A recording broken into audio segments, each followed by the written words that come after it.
So if you watched the last video, you would have seen me start this whole dry aging process and would have seen me introing this whole new fridge setup that I've got. But today we're going to be making Aburi Goatfish with some crispy little scales on top. I did go for a dive today and I picked up these two beautiful fish as well. And I feel like it was a really good example of what diving for these fish is like. I was hovering at about 12 meters in about 15 meters of water.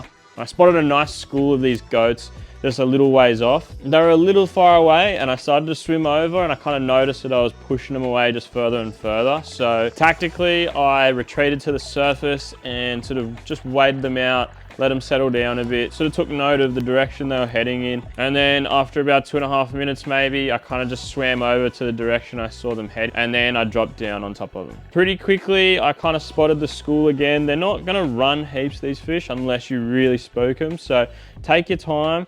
Here, I'm just slowly gliding down to the bottom. And you can see they kind of spook a little bit just here. So I'm maybe rushing them a bit. Maybe my gun's out a little bit too far. So I end up sitting behind this rock, and me just stopping and keeping my distance piques their curiosity and stops them just there. Just make it just enough time to make a nice shot on this fish.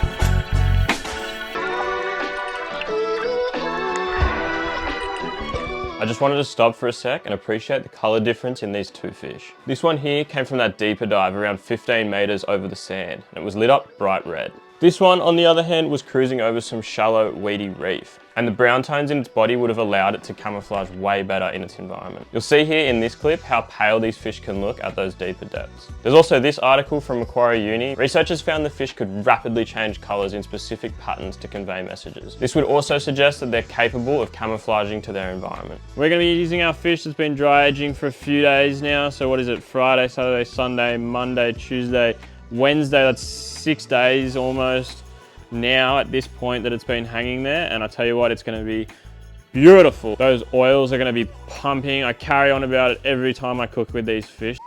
Color of that, look at that. Holy hell. And I can't wait to get a blowtorch on those. We're also going to be using this guy. He's still pretty fresh, not so dry aged, but more I want the skin, the head, the bones, all that sort of stuff, because we're going to be making a beautiful sauce to go with our Aburi goatfish and crispy scales in there. First things first, we're going to sharpen our knife. It's good practice to do anyway, but we want to make sure we've got a super sharp knife so we can cut through the skin a little later on. As always, I'll have a link for the knife block in the description below.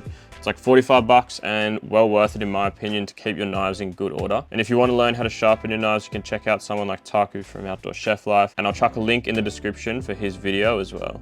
This is our first fish and it's only been hanging in the fridge a few hours really. And you can see how bright the colors are, and it still has a lot of moisture on it and in it. We only really want the frame and the skin off this fish, so we'll quickly remove the head, wings and fillets. And as we're going to be using the bones for a sauce, we want to clean out all the blood, as this will make our sauce really fishy. I scrape it out with a knife and then use some paper towel to wipe it up. Clean up the fillet around the ribs as well, and then we'll slice those out. I'm also going to pin bone them because I'll use the meat in an omelette tomorrow. And here's our dry aged specimen. You can see it is dehydrated and there's little to no moisture left on the skin. We're going to remove the head, wings and fillets again, repeating the same steps as before, and you can see just how much that head has dried out. The meat has dried out nicely and you can see how it's allowing me to get a much cleaner cut off the bones. Here we've got a nice comparison of two fillets. The aged one is much darker and around the belly has bright orange oils. I'm not sure if it's just how I removed those ribs, but the fresher one doesn't have that crazy bright color in it. Let's chuck all our bones in a pot and heat up a frying pan. Basically, it's the same base for a sauce that I used in my goatfish croquettes video. Chuck some water on top and bring the bones up to temp. This recipe is still very much a work in progress, and normally I would keep this at a relatively low boil. This will preserve a lot more of the flavor from the fish, but unfortunately I didn't have the time and we were steaming this evening. Put the fillets skin side down in a hot pan, and I don't have a fish weight, so I like to use a metal spatula to press the fish flat while the skin sets. After a couple minutes, the skin is crisped up and then we can peel it off and add it into our bone sauce. While we wait for the sauce to simmer down, I'm also going to chuck some rice on. Now this is the fiddly part. This is why we wanted our knife so sharp. Score the skin diagonally along the fillet, spacing it about the size of a slice you would like to eat later on. Now return the other way, perpendicular to that. And then repeat with the other fillet until you've got these nice checkerboard patterns like this. Mash up the bones to make sure all the oils can be extracted and reduce it down to strain. Now we've extracted those beautiful orange oils, but there's still some remaining broth, so continue to simmer until that's all gone. And now it's time to use the torch.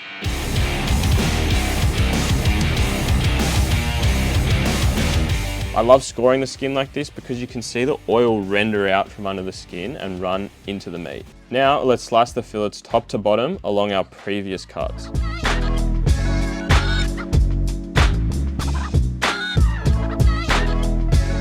Put them to the side and heat up some oil for our crispy scales. Needs to be nice and hot so we can end up with a lovely crunch.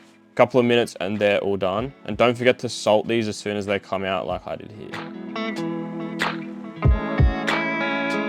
And now let's finish our sauce. So turn off the heat to the pan and melt in a little butter with the residual heat. Add a splash of sake and we'll emulsify that. This sauce still isn't quite what I want. I find the flavour very bold with little to cut through that richness. Maybe it could benefit from something like a rice vinegar to sharpen it up. I don't really know, so let me know in the comments what you reckon. Chuck an egg ring down on the plate and let's fill that with rice, and then we'll lay a selection of slices down to cover that rice puck. I'm still not sure about this part, but pour the sauce over the fish and rice. In the future, I think I'm going to pour the sauce first and then add the rice on top. I'm not convinced about the sauce over the fish, just because it's so rich and it can really dominate the flavour of the meat. To finish it off, we're going to add some crispy scales on top. And there it is, the follow-up to the how to dry age fish at home video. And while it's still a work in progress, I feel like this dish can really demonstrate some of the differences we see with dry aging. Personally, I found it quite interesting, especially the difference in those two fillets around the belly area, where the fresher one lacked those really bright orange oils. And if you enjoyed this little two-parter, guys, give it a like and don't forget to subscribe so you don't miss next week's episode.